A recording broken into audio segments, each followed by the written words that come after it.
এটা 250 খ্রিস্টাব্দের সময়কালে রোমান সাম্রাজ্যের একজন বাদশা ছিল, নাম দাকিয়ানুস। ঈসা আলাইহিস সালাম বিদায় নিয়েছেন 250 বছর হলো। তো তিনি ছিলেন পৌত্তলিক, মূর্তির পূজা করত।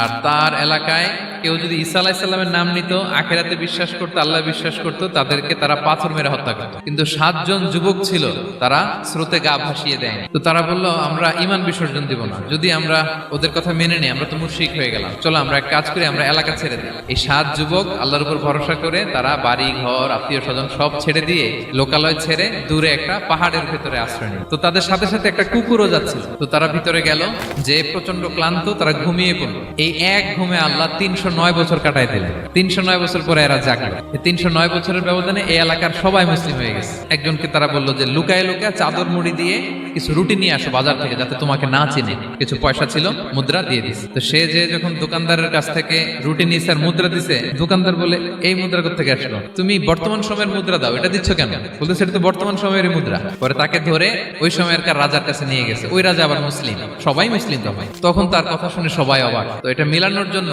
তারা 309 বছর আগের দাকিয়ানুস বাদশার সরকারি যে নথিপত্র, ওই পুরাতন ছিঁড়া নথিপত্র তারা বের করলো। বের করে দেখে ঠিকই দাকিয়ানুস নামে এক বাদশা ছিল, আর অনেক শত শত বছর আগে মোস্ট ওয়ান্টেড 7 জন যুবক ছিল, যাদের ব্যাপারে এক্সিকিউশনের অর্ডার ছিল।